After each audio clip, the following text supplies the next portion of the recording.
Fala galera, eu sou o Henrique Desidério e sejam bem-vindos ao canal Nintendo.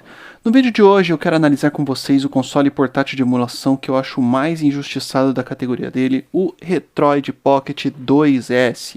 Um aparelho tão pequeno e tão barato que me rendeu horas de diversão, merece pelo menos mais um review completo no YouTube brasileiro, onde ele tem tão poucos vídeos. Quer conhecer um pouco mais sobre esse aparelhinho aqui? Então deixa o seu like no vídeo e vem comigo para a análise. Eu já começo o vídeo com uma tristeza em dizer que esse aparelho não está mais à venda pelos canais oficiais da Retroid. Depois que lançou o Retroid Pocket Mini, a Retroid parou de vender esse videogame e isso me deixou bem triste. Porque ele era de longe o melhor custo-benefício entre os aparelhos Android. Era possível conseguir ele por R$600 ou no máximo 700 usando o link no site oficial da Retroid, já considerando frete e taxas, e por isso eu gostava tanto dele. Mas infelizmente, a Retroid não está mais disponibilizando o link de compra desse aparelho. Aliás, nenhum dos portáteis T618 da Retroid também não estão mais disponíveis, e apesar deles terem anunciado o Retroid Pocket Classic, que tem um visual estilo Game Boy e um preço até que parecido, não tem a mesma proposta dos aparelhos, como os Retroid Pocket 3 Plus, o primeiro Flip e, claro, o 2S. É possível você encontrar o Retroid Pocket 2S em outros lugares, como o AliExpress, mas não sei se as lojas que estão lá são confiáveis, além das taxas absurdas que o Remessa Conforme nos obriga a pagar. Então a melhor maneira talvez seria você conseguir o aparelho usado de alguém que esteja vendendo ou usando algum direcionador, mas será por sua conta e risco. Mesmo assim eu senti que eu precisava fazer um vídeo de análise desse aparelho, porque eu gostei muito desse tempo que eu fiquei com ele e me surpreendi com a qualidade do bichinho. No decorrer do vídeo, eu vou falar um pouco mais de como o Retroid Pocket 2S me surpreendeu e a tristeza que eu tenho em ver que ele não durou muito tempo. Antes de mostrar o que vem na caixa do aparelho, eu acho legal contar como eu adquiri ele. Há poucos meses esse aparelho foi rifado no canal Oasis Digital e como ele era algo que eu gostaria muito de ter já fazia um bom tempo, eu acabei concorrendo.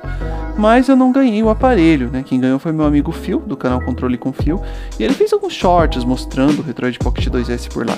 Contudo, logo depois ele anunciou a venda dele na OLX e eu resolvi aproveitar a oportunidade. Acabei parcelando no cartão de crédito e comprei dele esse portátil com Android, que na verdade foi o meu primeiro aparelho com Android em muito tempo, né? O Retroid Pocket 5 aqui eu só fui conseguir um tempinho depois. Eu já tive um GPD XD há muito tempo, né, e um Pocket X18S há uns 3 anos, mas ambos foram vendidos depois de algum uso e já fazia tempo que eu não usava um aparelho Android portátil para jogar em emuladores.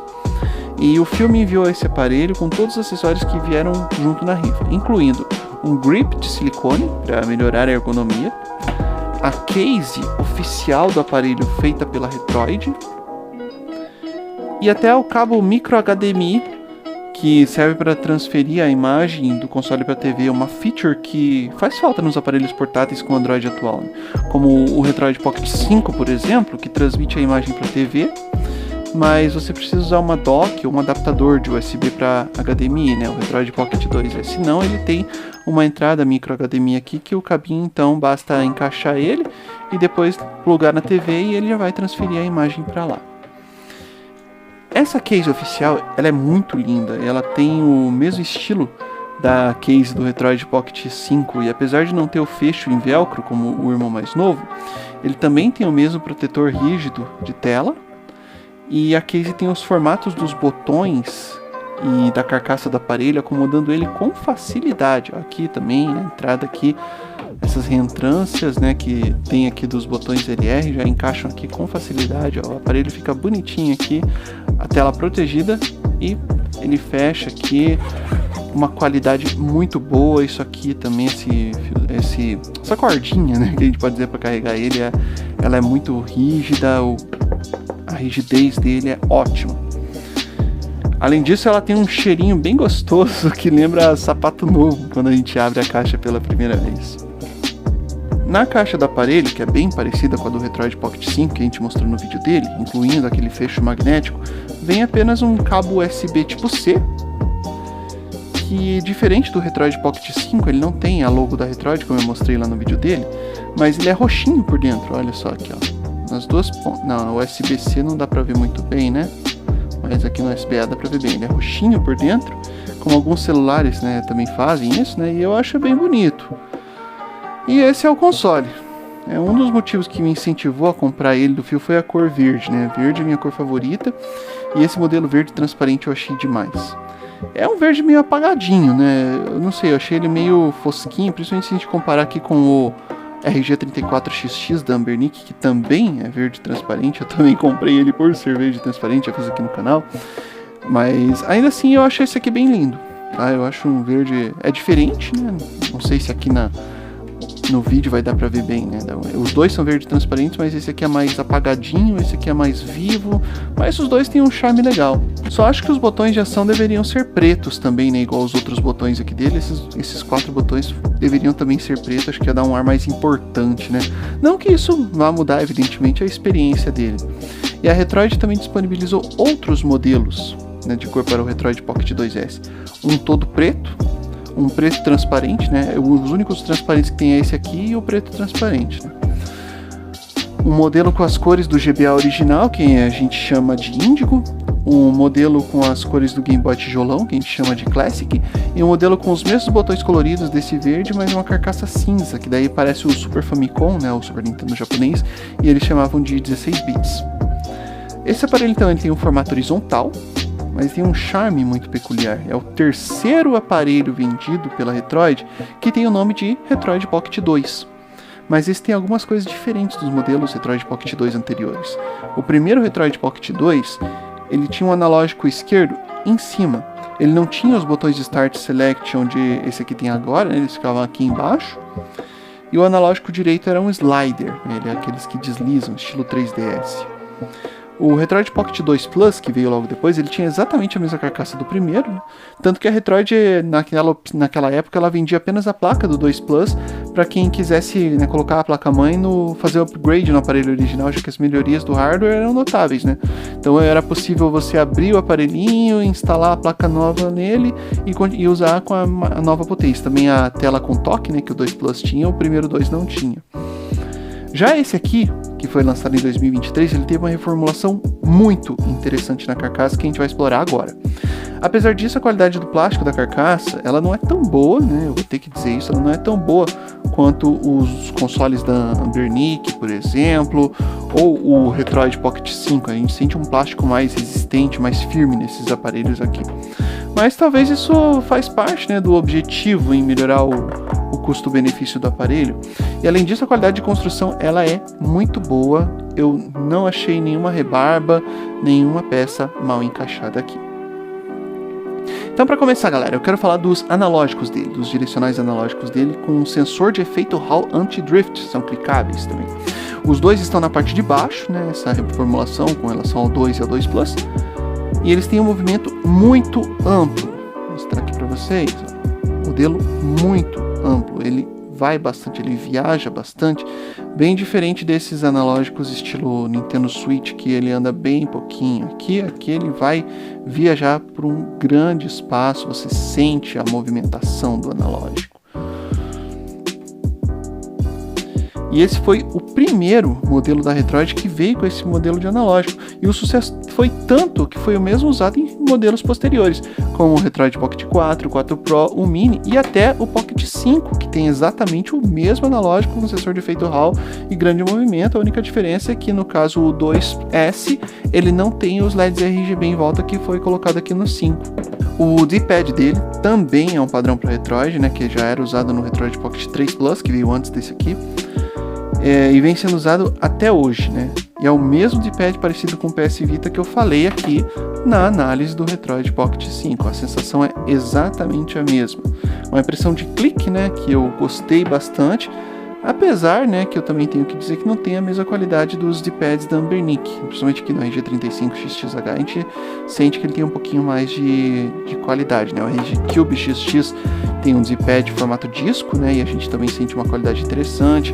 O RG34XX, todos esses consoles aqui tem um D-pad diferente, né, exceto os dois da Retroid, que é bem parecido. E o da Retroid tem esse jeito de clique, mas que não é ruim, tá?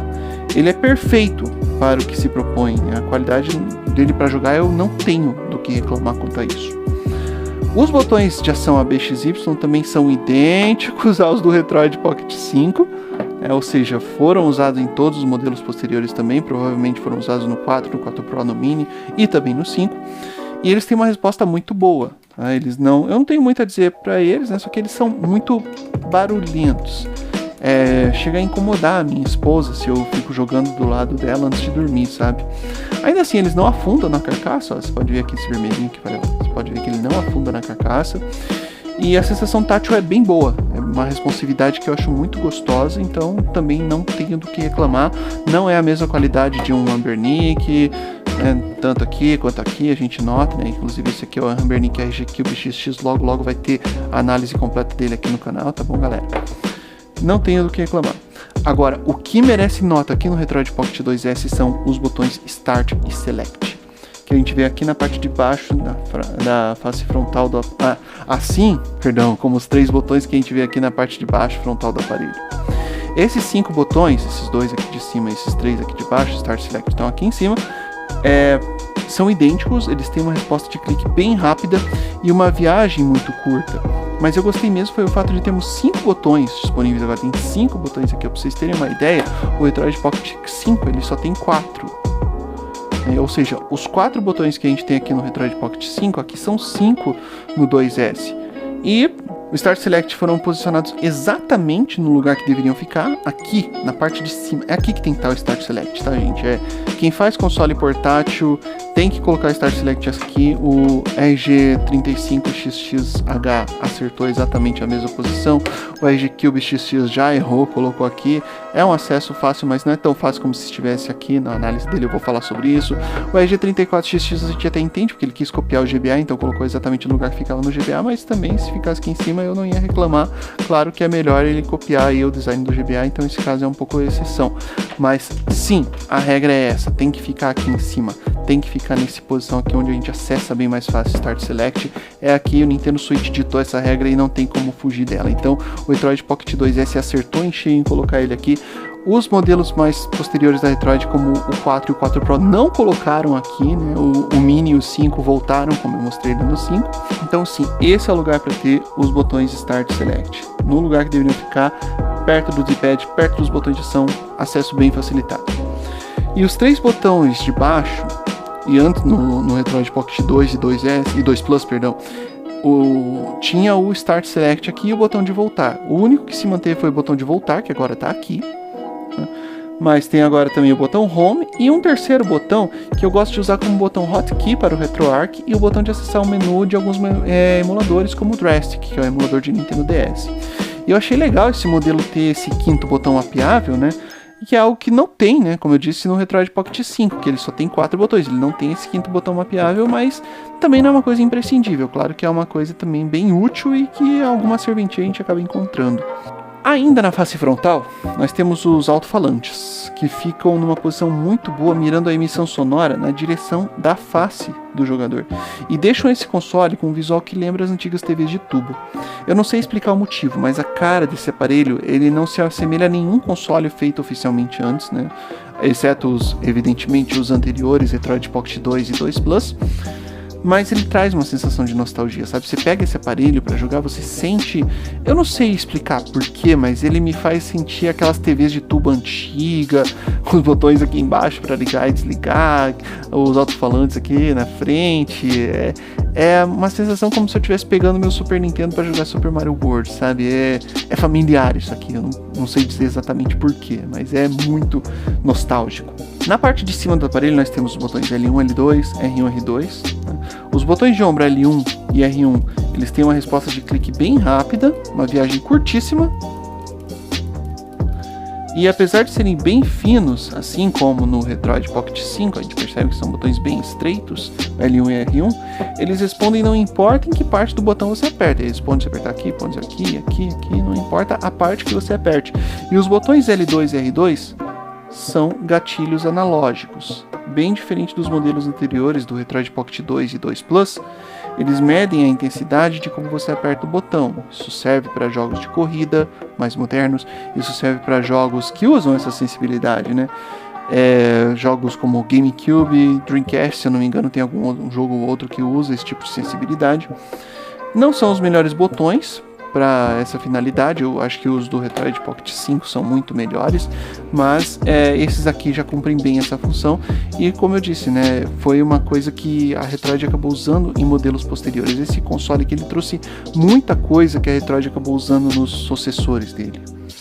Ainda que na parte de cima nós temos a entrada micro HDMI, que eu já mostrei, né, para transmitir a imagem do console para uma TV ou um monitor externo, usando um cabo aqui, né, caso esse cabo tenha uma entrada micro HDMI que cabe direto aqui nessa entrada aqui do console, mas você pode usar também um adaptador de micro HDMI para HDMI comum, para ligar um cabo HDMI que você tem aí na sua casa, né. Tem a entrada USB tipo C, que serve para carregar o aparelho e que deve servir também como entrada OTG, né? Eu não cheguei a testar essa finalidade, né, essa funcionalidade, mas deve servir. Os botões de aumentar e diminuir o volume, né? E o botão de ligar e desligar, que também serve para bloquear a tela do aparelho, já que é um aparelho Android. Nas laterais não temos nada. Na parte de baixo tem o slot para cartão de memória, né? Apesar do aparelho ter 128 GB de memória interna, você ainda pode expandir. Esse cartão que eu coloquei aqui nele tem, para tirar o cartão é um pouquinho difícil porque é meio afundado, ó, mas ele tem 256 GB, né? Eu coloquei esse cartão aqui para colocar bastante jogos, até para testar aqui para vocês. Colocar o cartão é um pouquinho difícil, mas dá para usar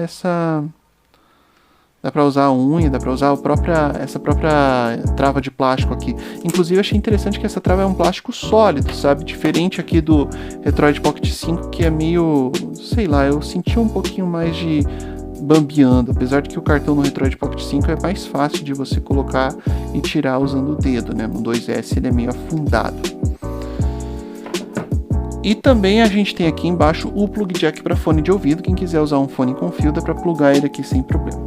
Na parte de trás também não temos nada, mas como esse aparelho aqui é transparente, você pode ver a bateria dele. A gente pode ver que é uma bateria de 4.000 mAh.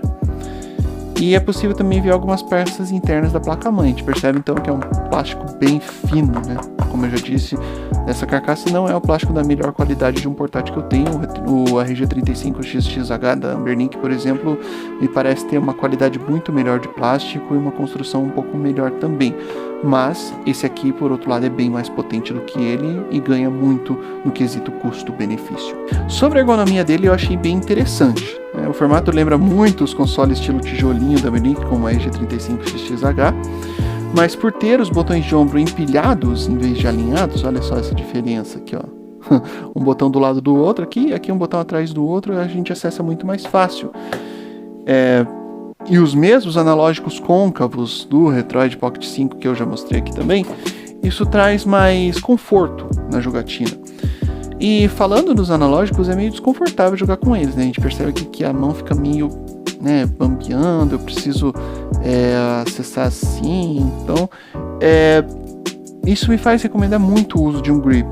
Tanto o de silicone, vendido oficialmente pela Retroid, é o único acessório desse aparelho que ainda está aparecendo lá no site deles, quanto algum que possa ser impresso em 3D.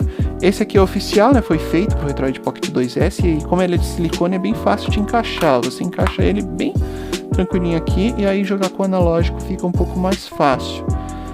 Esse veio incluso na rifa. Se eu pudesse ter escolhido a cor dele, eu escolheria o preto, que eu acho que combinaria melhor, ainda mais se fossem os botões pretos, não ia ficar tão árvore de Natal, né? Mas não é pela beleza que eu tô com ele aqui, é mais pelo console mesmo, e ele é muito gostoso. Aí sim, dá pra usar o analógico com um pouco mais de conforto usando esse grip. E você também pode usar um grip que possa ser impresso em 3D. E essa carcaça, apesar de ela não ser da mesma qualidade que a do Retroid Pocket 5, ela é mais robusta, porque ela não tem uma frente de vidro igual aqui no 5, sabe? Então, os grips que eu falei no vídeo dele, né, que apertavam aqui e eu me dava um pouco de medo de usar, aqui não tem. Aqui você pode usar um grip impresso em 3D, eu acredito que não vai ter problema, e esse aqui de silicone é bem macio também. Agora, em jogos que usam D-pad, eu recomendo não usar o grip, né? Pelo menos no meu caso, eu achei muito mais confortável jogar com ele, ó. Você percebe que a mão repousa aqui para usar o D-pad para movimentos, em jogos de plataforma, em jogos de luta, é muito mais gostoso. Daí jogar sem o grip, eu percebi que dói menos a mão se eu usasse com ele. Com esse grip aqui é melhor só se você for jogar com o analógico, tá? Principalmente se você for, por exemplo, segurar o botão Y para correr e o B para pular no Mario World ou no Mega Man X, para carregar o tiro no Y e o B para pular. Enfim, aí é melhor não usar o grip em jogos que usam o D-pad, a ergonomia dele aí é boa nesse caso. E quanto à portabilidade, ele até cabe no bolso, num bolso bem grande de preferência, né? Mas eu recomendo fortemente você colocar ele numa case e transportar usando uma bolsa ou mochila, né? Você bota ele aqui, fecha o zíper, inclusive esse zíper aqui da Retroid também eu achei um formato muito interessante, joga na mochila, tá tranquilo, sem problema nenhum, né? No último verão eu fui viajar para a cidade onde mora a família da minha esposa e eu levei esse aparelho para jogar por lá nas horas vagas e foi desse jeito que eu levei, né? Eu coloquei na case, na minha mochila, levei o grip de silicone, levei um carregador e foi só alegria. Então, quando transportar esse aparelho aqui, vamos prezar pela segurança, né? Eu diria que não é um aparelho de você carregar no bolso como eu faço com o RG 35XXH. E vamos falar sobre a parte que importa, que é o desempenho desse videogame em jogos. E essa é a parte mais impressionante desse aparelho, começando falando sobre o chipset dele. Ele vem com o processador Unisoc Tiger T610, que é um pouco mais fraco que o T618, que foi usado em vários consoles como o Polkid X18S e o X28, o Zambernic RG505, RG405M e V e a própria Retroid, né? O Retroid Pocket 3 Plus e o primeiro Retroid Pocket Flip. Esse aqui ele foi lançado depois de todos esses consoles portáteis de emulação com Android que eu citei, e por isso, na minha opinião, ele foi muito injustiçado. Porque quando ele lançou, os outros consoles portáteis de emulação com Android, eles estavam bombando, esses outros consoles que eu falei, né, com T618, estavam bombando no mercado e acabou ficando meio deixado de lado, principalmente aqui no Brasil. Tanto que na época que eu adquiri esse aparelho, eu fui procurar pelo YouTube alguns vídeos de review dele e só achei 2 canais que analisaram o aparelho assim a fundo, né, que foi o canal do Victor Yemini e o Eric do Critical Hits. Até dá pra entender porque os brasileiros preferiram os outros T618, já que eles tinham um processamento um pouco melhor, tinha uma tela maior. Esse aqui só tem essa tela de 3.5 polegadas, né? Alguns até tinham tela OLED, né? Como é o caso do RG505, outros com flip, carcaça de metal, ergonomia melhor, né? Então, se a pessoa vai gastar com algum videogame portátil, é compreensível que ele queira um que tenha mais recursos. Mas esse aparelho aqui, ele também tem muitas coisas que destacam ele com relação aos outros T618. Primeiro que o processador T610 usado nele tem uma diferença de performance muito pequena, é tão pequena em relação aos T618 que na prática ele vai conseguir rodar exatamente a mesma coisa que os T618 lançados antes, só que ele tem uma vantagem, que é o preço. Por ser um processador mais fraquinho e pela carcaça não ser de qualidade tão elevada quanto os irmãos mais velhos, esse aparelho vai ficar no mínimo R$100 mais barato. Ele ficava, né, infelizmente, no mínimo R$100 mais barato que os T618. Então ele tornava o Retroid Pocket 2S o melhor custo-benefício da categoria. Ele chegou a ficar até mais barato que os RG353P e V da Ambernic. Ou seja, você podia levar um console com preço igual ou menor que tinha muito mais potência que esses aparelhos, que o RG353. A outra vantagem dele em relação aos outros T618 está na construção dele. Tem 3 vantagens só nesse aparelho que não tem ao mesmo tempo nos outros portáteis com T618. Analógicos com sensor de efeito Hall, posição correta dos botões Start Select e gatilhos L2 e R2 analógicos. Podemos comparar com a RG505 da Ambernic, que tem os botões Start Select no lugar certo, e os analógicos com sensor de efeito Hall também no lugar certo, mas tem os botões de ombro apenas digitais em formato alinhado, bem parecido aqui com o 35XXH, e é bem desconfortável. Tem uma tela OLED, é verdade, mas os botões de ombro não ficaram numa posição muito boa. Aliás, nenhum T618 da Ambernic tem gatilhos analógicos, né? Isso é uma pena. O Polkid X28 até tem uma ergonomia muito boa, mas ele também não tem analógicos com sensor de efeito Hall e os botões de ombro não são analógicos. O único T618 com gatilhos analógicos é o Retroid Pocket Flip, mas os direcionais analógicos dele são sliders. E muitas pessoas não gostam desse tipo de analógico, né? Além disso, os botões de Start Select ficam numa distância muito ruim. E falando em Retroid, a posição dos botões de Start Select, o que é aquilo no Retroid Pocket 3 Plus? Quem teve a ideia genial de colocar Start Select em cima do aparelho? O que eles estavam pensando? Não é à toa que vários canais gringos disseram que preferem o Retroid Pocket 2S em relação aos T618, e eu não cheguei a testar os outros aparelhos T618 para comparar, a não ser o Pocket X18S. Mas a única vantagem dele é a tela maior e o formato flip. O Retroid Pocket 2S é melhor que ele em todos os outros aspectos. Sobre as outras especificações técnicas, a GPU é a mesma Mali G52 encontrada nos T618. A tela tem proporção 4x3, com resolução de 640 por 480 pixels, o que está ótimo para uma tela de 3.5 polegadas, e o sistema operacional é o Android 11. Sobre a memória RAM e o armazenamento, ele vinha com duas opções disponíveis, 3 GB de RAM e 32 GB de armazenamento, ou 4 GB de RAM e 128 GB de armazenamento, que é o caso que eu tenho aqui. A versão com 4 GB de RAM era mais cara, mas eu acho que valia mais a pena, né, pagar $20 a mais para poder jogar jogos mais avançados sem tanta preocupação, apesar de sacrificar, né, é claro, um pouco do custo-benefício. Inclusive, no fim da vida desse aparelho aqui, a Retroid nem vendia mais o modelo com 3 GB de RAM, e o modelo com 4 estava até custando o mesmo que o modelo com 3 inicialmente. Quando você liga o aparelho, ele mostra um assistente para você escolher emuladores e instalar outras features que você quer incluir no aparelho, e você pode voltar nesse assistente a qualquer momento, indo aqui em Configurações, Handheld Settings,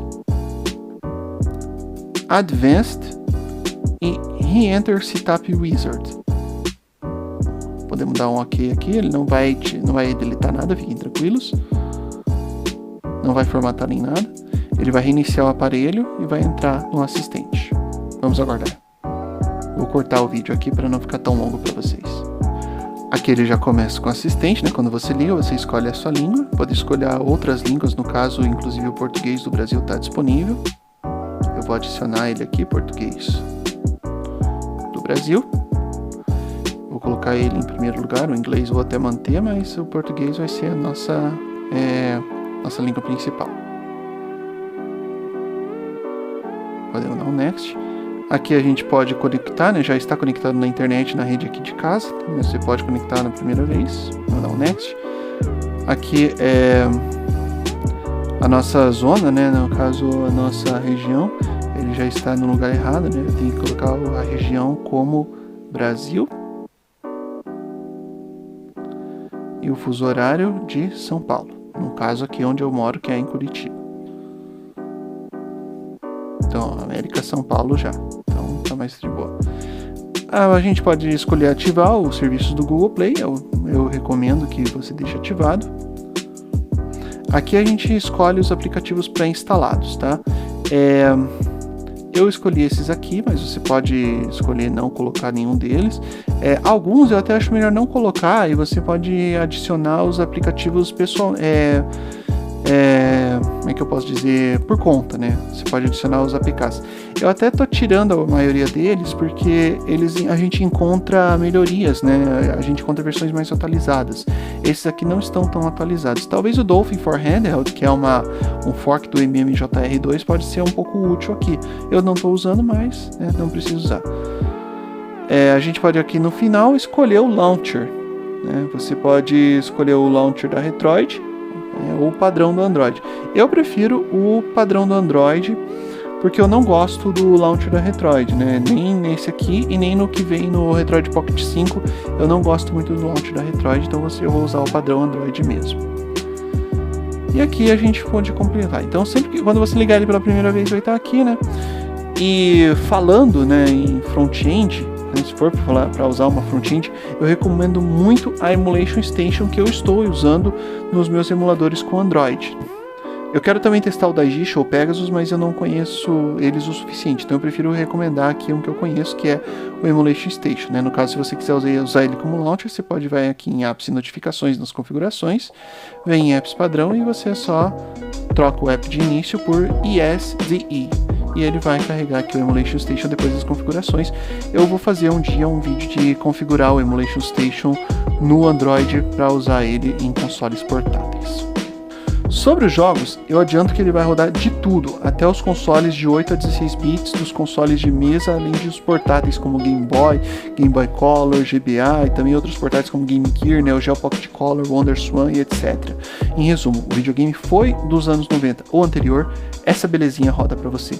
Basta configurar o RetroArch e ser feliz. Vamos ter vídeo ensinando a configurar o RetroArch também no Android aqui.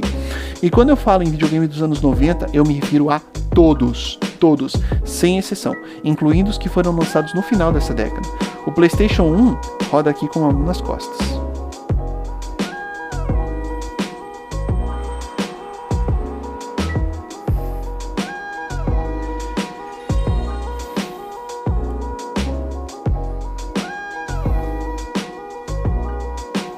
Ó, vocês podem ver aqui, eu estou jogando Crash Bandicoot do PlayStation 1 com a resolução aumentada no emulador DuckStation, sem muitas configurações. Ó.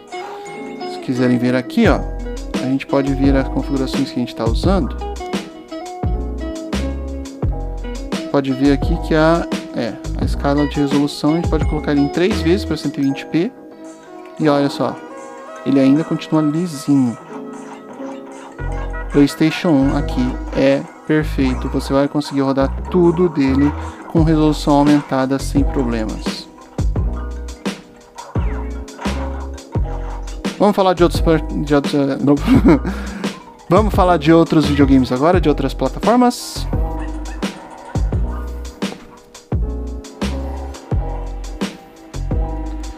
Eu tô aqui rodando Donkey Kong 64 e o Nintendo 64 também roda de tudo aqui. Eu vou confessar que esse foi o meu maior incentivo para comprar esse aparelho. Eu tava com saudade de um console que emulasse o Nintendo 64 com perfeição, né? Que rodasse o Nintendo 64 e eu pudesse jogar aqui o Donkey Kong 64, Conker's Bad Fur Day, o papanha aqui, o Conker's Bad Fur Day e outros jogos que outros consoles de emulação não rodam. Se você quisesse jogar aqui, por exemplo, jogos de Nintendo 64, você vai conseguir jogar os outros consoles, tipo os da Ambernic, os XX da Ambernic, por exemplo, eles vão conseguir rodar os jogos de Nintendo 64, mas só alguns. Esse aqui não, esse aqui roda de tudo no Nintendo 64. Até com aumento de resolução, você pode deixar a resolução dele melhorada. Por exemplo, aqui ó, em perfis de emulação. Se você coloca aqui ó, em selecionar o perfil de emulação, você pode colocar ele no Glide 64 Very Accurate. Eu estou usando o emulador M64 Plus FZ, que é o emulador de Mupain, né? 64 Plus FZ. Eu estou pegando a versão Pro da Play Store. Você pega essa opção Very Accurate, se eu não me engano, não precisa usar a versão Pro, tá? Pode usar a versão nativa mesmo, a versão gratuita. E essa versão Very Accurate, ela impede que a gente tenha, como eu posso dizer, ela impede que apareçam alguns flickers na imagem. Ele deixa a imagem mais próxima possível da original. Outra coisa legal é que o controle, você tem a opção de usar o Transfer Pack. Eu vou mostrar isso aqui para vocês no jogo Pokémon Stadium. Ó, aqui no jogo Pokémon Stadium, você pode vir aqui em Controles, Player 1, e você pode optar a opção de Transfer Pack. E na opção de Transfer Pack, você pode configurar o Transfer Pack para carregar de algum jogo de Game Boy. Então você pode usar os Pokémons de Game Boy aqui, ó. Então, Transfer Pack, tá vendo a opção? E você pode usar os jogos de Game Boy aqui para você jogar no Pokémon Stadium. E ainda, você também pode usar o Rumble Pack para jogos que tem suporte à vibração. E diferente do Retroid Pocket 5, o 2S tem uma resposta de vibração muito boa para esses emuladores standalone. O Sega Saturn, eu também não vi nenhum problema. Apesar da emulação desse console não estar mais tão avançada assim, ele permitiu, né, rodar vários jogos bons dele, inclusive o Saturn Bomberman, como vocês estão vendo aqui.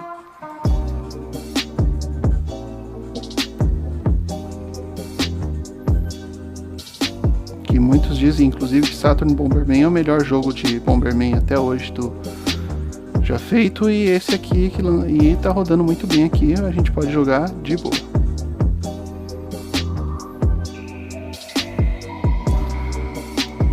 E o último console lançado nos anos 90 foi o Dreamcast, e também aqui esse aparelho vai brilhar. Ele rodou tudo o que eu tentei jogar aqui, com direito à resolução aumentada e qualidade maravilhosa. Eu recomendo fortemente esse aparelho para quem quiser jogar Dreamcast.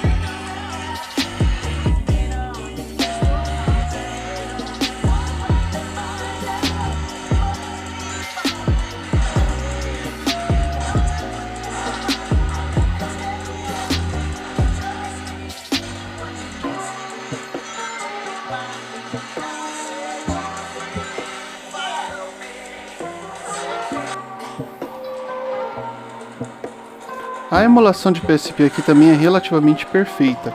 Eu digo relativamente porque o PSP era um portátil com uma tela de proporção 16:9 widescreen, que obriga a gente a distorcer a imagem do aparelho ou jogar com essas barras pretas aqui na tela, né? Ó, dá para distorcer também. Ó. Vamos colocar aqui, por exemplo, no gráficos. Mas aqui em exibir o esquema de defesa, você ir em esticar. E aí a gente pode voltar aqui e joga com a tela meio esticada. Eu até prefiro jogar assim o PSP, eu sei que não é muito certo, mas a gente daí vai jogar pelo menos com um espaço de aproveitamento melhor, e eu não achei uma distorção muito grande, né? Mas aqui você pode ver que God of War é um jogo bem pesado do PSP para jogar aqui. Eu tô jogando ele com 2 vezes a resolução, olha só, 2 vezes a resolução do PSP. E aí você pode escolher entre distorcer a imagem ou usar a imagem do jeito que você achar correto, igual a do PSP original. Tanto faz. Não é uma tela perfeita para isso, mas pelo menos a qualidade de emulação é perfeita sim. Não tem como dizer que não é. Por fim, a emulação de Nintendo DS aqui também é muito boa. Claro que só temos uma tela, né? Muito pequena, e isso nos obriga a intercalar as telas, né? Para aproveitar melhor o espaço, mas ainda assim o desempenho é muito bom. E inclusive eu tô adorando jogar aqui o Super Mario 64 DS, principalmente aplicando o código Lua, que permite usar o analógico para movimentar o personagem. Você pode ver, sem o código Lua, ele vai andar apenas normal e eu preciso segurar o botão Y para ele correr igual é no Nintendo DS original. Mas se eu aplicar o código Lua e para aplicar basta apertar o LR juntos, aí eu posso usar o analógico para movimentar o personagem. Se eu quiser andar devagarinho, é só movimentar um pouco o analógico. Se eu quiser segurar rápido, ele corre. Eu posso ensinar a aplicar isso para vocês depois, né? Mas é bem tranquilo.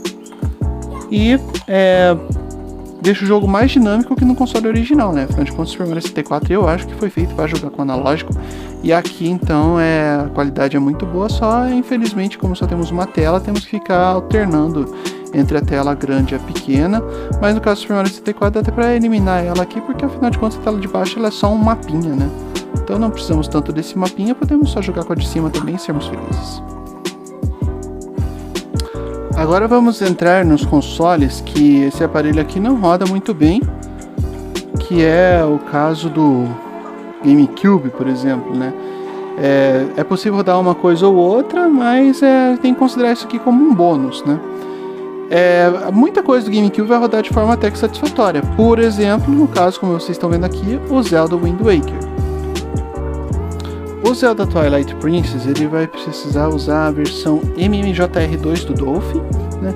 E vamos ter que fazer alguns ajustes que eu peguei no canal gringo, mas depois disso até que o desempenho dele tá bem legal, veja aqui.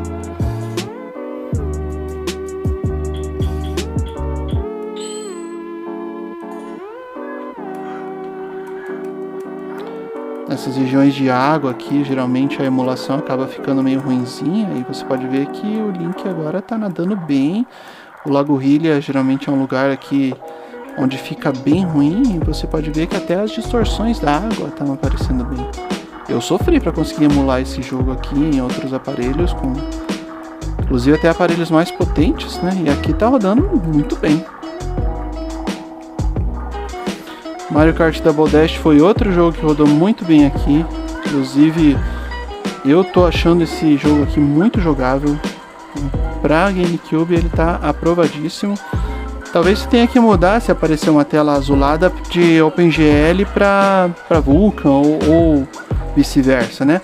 Mas rodou sem problemas aqui. Agora, um jogo que você não vai conseguir rodar aqui com certeza é Need for Speed Underground. Tá? Eu acho que foi o único jogo que eu Vi que não rodou muito bem aqui, mas aqui foram poucos. Acho que o GameCube tem jogo que vai rodar, tem jogo que não vai rodar. Isso aqui vai ser por tentativa e erro mesmo.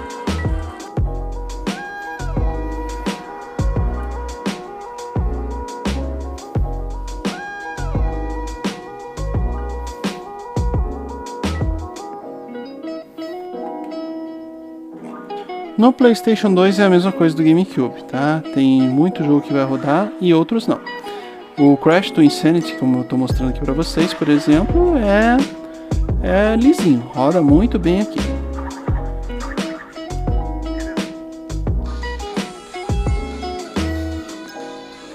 Dragon Ball Z Budokai 3 também rende horas de diversão, mas nem tente rodar God of War, por exemplo. Aliás, essa é a principal diferença do T610 para o T618. God of War 2 até roda no aparelho com T618 se o usuário fizer, né, alguma adaptação, mas aqui sem chance. Shadow of the Colossus, então, nem pensar, né? Quando eu vi o vídeo do Critical Hits, ele recomendou uma planilha de configuração de emuladores feita pela comunidade que era mais pensando nos T618, mas como a diferença de performance é mínima, dá para usar a mesma planilha de configuração para o Retroid Pocket 2S. E por isso eu vou colocar o link dessa planilha aqui na descrição do vídeo, né? Resumindo, eu repito o que eu disse do Retroid Pocket 5 em relação aos jogos de Nintendo Switch. Eu não recomendo esse aparelho aqui para jogar GameCube e PlayStation 2, mas se você pegar, dá uma chance, né? Tenta configurar uma coisa ou outra e quem sabe não consegue aqui algumas horinhas de diversão. O mesmo vale para Nintendo Wii e 3DS, né? Eu não quero me delongar aqui, são poucos jogos dessa plataforma que você vai conseguir rodar. Talvez algum Pokémon de 3DS, mesmo assim com ressalvas. Dragon Ball Revenge of King Piccolo do Nintendo Wii roda bem aqui, né? O New Super Mario Bros. Wii, como você está vendo, ó, também roda bem aqui. Assim como jogos mais leves do WiiWare, né? Como Castlevania Rebirth, que eu gosto bastante. Mas só isso que eu testei, né? E eu já digo que é tentativa e erro também, mesma coisa que eu falo. Acho que é bem menos coisa que rodou do PlayStation 2 GameCube, aí é menos coisa, você vai conseguir rodar de 3DS e Wii, mas vai conseguir rodar alguma coisa ou outra também, né? Olha o Yoshi aqui, que legal. Também não testei Nintendo Switch, mas pelo que eu vi em outros reviews do Switch, você só vai conseguir rodar assim jogos indie e pixelados, né, como Sonic Mania, Celeste, Hollow Knight, etc. Né? Nem o Cuphead, que é um jogo 2D, vai rodar bem aqui, então é melhor nem tentar. Também não testei aqui os jogos de Android, mas eu sei que nesse caso vai rodar quase de tudo. Como eu disse, o Retroid Pocket 2S foi um console muito injustiçado e esse vídeo é uma maneira de dizer o meu muito obrigado a um aparelho que já me rendeu horas de diversão e tentar reverter um pouco dessa injustiça. Eu fico triste que não esteja mais disponível para venda no site oficial, porque eu poderia acrescentar um link de afiliado aqui, né? Mas mesmo assim eu fiz questão de gravar esse vídeo e não deixar em branco porque eu tive esse aparelho, né? Eu digo tive porque eu também vou vender ele. Não por não gostar dele, né? Eu adoro ele, vai dar uma dor no coração em vender, mas porque eu quero trazer conteúdo de outros consoles. E eu sei que o Retroid Pocket 2S vai acabar ficando esquecido quando esses consoles chegarem. E é melhor eu mandar ele para outra pessoa que vai jogar e se divertir bastante. Além disso, eu posso usar o dinheiro da venda dele para adquirir coisas mais avançadas para o canal e fazer análise para vocês. Já que como meu canal ainda é pequeno, são pequenas as chances de empresas enviarem os consoles para eu analisar aqui. E está nas suas mãos me ajudar a melhorar esse índice. Basta fazer uma coisa bem simples. Se inscreve no canal. Mais de 97% das pessoas que assistem os meus vídeos não são inscritos aqui do canal. Então, se todos se inscreverem, a chance desses vídeos começarem a ser vistos pelas empresas é muito maior. Se você já for inscrito, então fica aí o meu muito obrigado. E eu peço para você também deixar um like nesse vídeo. E que vai dizer ao YouTube, né, que você gostou do vídeo e recomendar ele para outras pessoas verem o que estamos produzindo aqui. Então, da minha parte, eu vou ficando por aqui. Fiquem com Deus e tchau!